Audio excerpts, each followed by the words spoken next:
আল্লাহ তাআলা ওনার কালামে হাকিমে বলেছেন যে হে নবী আপনি বলেন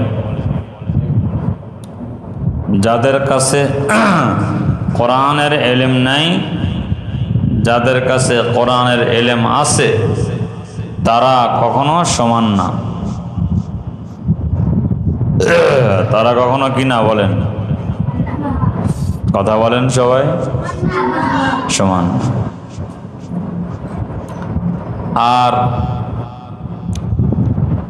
আমরা যারা আমাদের সন্তানদেরকে মাদ্রাসায় দিয়েছি, মাদ্রাসায় যারা পড়ে এরা খুব দামি। এরা মাদ্রাসার মধ্যে এক একটা কদমে এক এক বছরের নফল রোজা, নফল নামাজের সওয়াব পায়। আর তাদেরকে আমরা বাসায় নিয়ে টিভির সামনে বসায় দিই। মা বোন যারা আসছেন, সন্তানকে দিনদার বানাতে হইলে আমাদের রশিদিয়া হযরত দামাত বরকাতুহুম হযরতের একটা নসিহত আছে। সেটা হলো এই জামানায় মাদকের চেয়েও সবচেয়ে মারাত্মক হইল মোবাইল। বলেন মাদকের চেয়েও সবচেয়ে মারাত্মক কি? মোবাইল।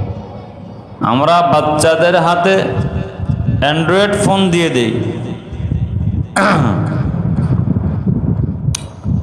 এইটা মাদকের চেয়ে খারাপ। কিসের চেয়ে খারাপ বলো না কেন? মাদকের চেয়ে খারাপ। আর এই মাদক, রশিদিয়া হযরত আমাদেরকে ঘটনা শুনিয়েছেন। ছেলে, বাপ ছেলেকে বলছে এই মোবাইল নিস না। আর কয় মোবাইল দিবেন না? কয় না। কয় 3 তলা ছাদ থেকে লাফ দিয়ে মরে যামুগা, আপনারে জেলে নিমু। নাউজুবিল্লাহ কেন কেন? ছেলে বাপরে ডর দেখায়। তো বাপও চিন্তা করে লা ইলাহা ইল্লা আনতা সুবহানাকা ইন্নী কুনতু মিনাজ জালিমিন। বাপরে। এই জন্য ভাই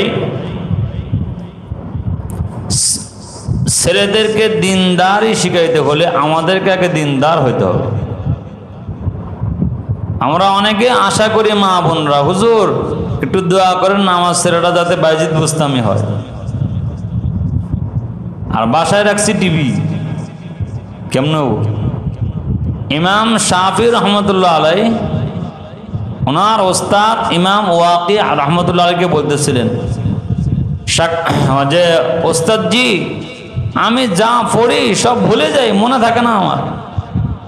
অথচ ইমাম শাফি কত মেধাবী ছিল, উনি যা শুনতেন কখনো ভুলতেন না। হাকিকতান উনি বলছেন যে আমি আমার দিল থেকে ইলমের নূর চলে যায়, কি করব? তো ওনার ওস্তাদ বলছেন শাকাউতু ইলা ওয়াকি'ইন সুআ হিফজি ফাওসানি ইলা তারকিল মাআসি। বলে শাফি যত রকম গুনাহ আছে সব গুনাহ ছেড়ে দাও। কেন? ইলম হলো আল্লাহ পাকের নূর। ইলমটা কি বলেন? আর কথা কয় না। ইলমটা কি? ফাইনাল ইলমা নূরুম মিন ইলাহি।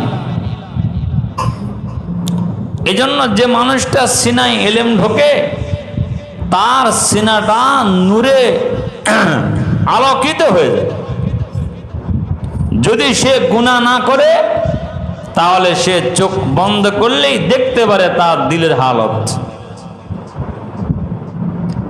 এই জন্য ওস্তাদের কদর করা। আমাদের মা বোনেরা তো মাশাআল্লাহ ডাক্তার যেটা বলে সেটা খুব ফলো করে। আর কথা কয় না। ডাক্তার যেটা বলে সেটা কি খুব ফলো করে। হ্যাঁ স্যারে বলেছে এটা করা যাবে না, আর মালিক যে কইছে বাচ্চারে গান শোনানো যাবে না এটাই মানতো না। এই জন্য মা যত সুন্দর সন্তান তত সুন্দর। আমার শায়খ ও মুর্শিদ আরিফ বিল্লাহ হ্যাঁ ভাই, হাকিমুন নফস আল্লামা মুফতি মুশতাকুন নবী কাসেমি দামাত বারাকাতুহুম বলছেন যে ওনার আব্বা, ওনারা 10 ভাই 3 বোন, 13 জন ওনারা ভাই বোন। তো 10 ভাই ওনারা আলেমে দিন হয়েছে। এটা মার ভূমিকা। কার ভূমিকা বলেন তো? মার ভূমিকা থাকতে হবে। এজন্য মা বোনদেরকে বলবো, আপনি গোপনে গোপনে গুনাহ করলে আপনার সন্তান প্রকাশ্যে গুনাহ করবে, এটাই বাস্তবতা। এই জন্য আপনি ছেলেকে মাদ্রাসায় দিয়েছেন, 5 ওয়াক্ত নামাজ ওয়াক্ত হওয়ার সাথে সাথেই পড়ে নেবেন। আর সন্তানের জন্য মার দোয়া সবচেয়ে আগে কবুল হয়। বদদোয়া করলেও কবুল হয়, নেক দোয়া করলেও কি হয়? আর কথা কয় না রে, কবুল হয়। তো এই জন্য মা এমন হওয়া চাই। মুঈনুদ্দিন চিশতি রহমতুল্লাহ আলাইকে ওনার মাকে এলাকার মহিলারা জিজ্ঞেস করছে, এই মহিলা, তোমার এই সন্তানটা বাচ্চা কাল থেকে এত নেককার কেন রে? তো উনি মহিলা জবাব দিয়েছেন, আমি আমার বাচ্চার নেককার কেন জানো? আমি আমার বাচ্চাকে কখনো অজু ছাড়া জীবনে দুধ খাওয়াইছি না। আসতে গন। তাহলে এই মা বোনরা কেমন আর আমরা কেমন হইলাম? 15 মিনিট। আমাদের সাথে এতেকাফ করেন আমাদের বড় ভাই মাওলানা আনিসুর রহমান আশরাফি সাহেব, মুফতি সাহেব চিনবেন ওনাকে। আমাদের এই বড় ভাই আমাদেরকে ঘটনা শুনিয়েছেন, এটা নেটেও আছে। মাওলানা আনিসুর রহমান আশরাফি সাহেব উনি বলে, ওনারা 5 ভাই 3 বোন 8 জন। ওনার মা মাত্র সামান্য 4 পাস, অথচ ওনারা 5 ভাই আলেমে দিন হয়েছেন। কেমনে? বলছে, আমরা যখন মাদ্রাসা থেকে বাসায় আসতাম, আগে ওই যে স্কুলে ঘন্টা পিটাইতো না, ঘন্টা বেল পিটাইতো, যে এই বেল কেন রাখছে ওনার মা।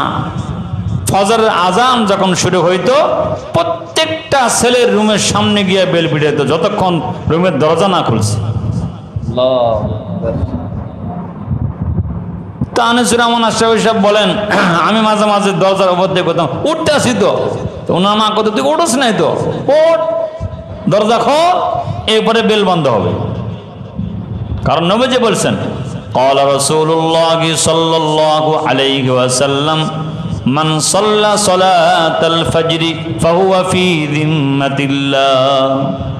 আল্লাহ রাসূল সাল্লাল্লাহু আলাইহি ওয়াসাল্লাম বলেন, কেউ যদি ঘুম থেকে উঠে ফজর পড়ে, আল্লাহ তার জিম্মাদার হয়ে যান। সব কিছু জিম্মাদারি মালিক নিয়ে নেন। এই জন্য ফজরের নামাজ পড়তে হবে। এই জন্য মা বোন যারা আসছেন, ওস্তাদ যে পরামর্শ দেয় সেটা মানবেন, এটাই আপনার বাচ্চার জন্য ফায়দা। ওস্তাদ যে পরামর্শ দেয় এটাই আপনার বাচ্চার জন্য কামিয়াবি। আর ওস্তাদরা যেভাবে বলে সেভাবে বাচ্চাদেরকে তৈরি করা। আমরাও আল্লাহওয়ালা হয়ে যাই, আবদিয়াত অর্জন করি, আবদিয়াত, আবেদ বান্দা হই, জাকের বান্দা হই। কারণ আল্লাহ বলেন, যে বান্দা আমাকে জিকির দিয়া স্মরণ করে আমি তাকে রহমত দিয়া স্মরণ করি। এই জন্য বেশি বেশি মা বোনরা সকাল সন্ধ্যা 6 তাসবিহ পড়বেন। মা বোন যারা আসছেন ভালো করে সবক শুনে যান। সকাল সন্ধ্যা 6 তাসবিহ সকালে পড়বেন, সুবহানাল্লাহ 100 বার, আলহামদুলিল্লাহ 100 বার, আল্লাহু আকবার 100 বার, লা ইলাহা ইল্লাল্লাহ 100 বার, সাল্লাল্লাহু আলাইহি ওয়াসাল্লাম 100 বার, আস্তাগফিরুল্লাহ ওয়া আতুবু ইলাইহি। এগুলো 6 তাসবিহ। তো কেউ যদি সকাল সন্ধ্যা 6 তাসবিহ পড়ে, তার জিন্দেগিতে কখনো অভাব হবে না। এই জন্য আমরা কি আমাদের এই বাচ্চাদেরকে বাচ্চার হিসাবও আমার দিতে হবে। একটা বাচ্চা তার সিনাই 30 পারা কোরআনের 10 পারা হয়েছে, তো তার সিনাই কোরআনের 3 ভাগের 1 ভাগ ঢুকে গেছে। আপনি বাচ্চাটাকে যে খারাপ পরিবেশে নিয়ে গেলেন, এই জন্য কিয়ামতের ময়দানে এই বাচ্চাই আপনার বিরুদ্ধে বিচার দায়ের করবে, নালিশ দায়ের করবে। খবর আছে, খবর। সন্তান বানাইতে হবে। আমাদের শায়েখ বলে, আমার বাপ আমার জীবনেও আব্বা কইছে না, একবার ভুলেও কইছে না মনে হয়। খুব কড়া মেজাজের লোক ছিল ওনার বাপ। ওনার দেখ ঘাস কাটাইতো। কি কাটাইতো বলে না কেন? ঘাস কাটে। ঘাস টাস কাইটে আসে চেহারা লাল হয়ে গেছে জোহরের আজানের সময়। আইসাই বেটা কয় কি, জামাত ছুটলে কিন্তু আমার বাড়ির খানা বন্ধ, বুঝিস? কি বলছে? জামাত ছুটলে আমার বাড়ির খানা বন্ধ। আমাদের বলে, ওনার বলে আমার আব্বা যেদিন সুস্থ ছিল প্রায় 35-36 বছর, এতেকাফ কখনো তার কাজা ছিল না। আর জামাত তো ছুটতোই না, তাকবীর বললে তো কোনো ছুটে কোনো খবরই নাই। কি পরিমাণ ওনারা নিজেকে তৈরি করছেন। এই জন্য মা বোন যারা আসছেন, অভিভাবক যারা আসছেন, ইনশাআল্লাহ বেশি বেশি আমরাও আল্লাহর গোলাম হয়ে যাই।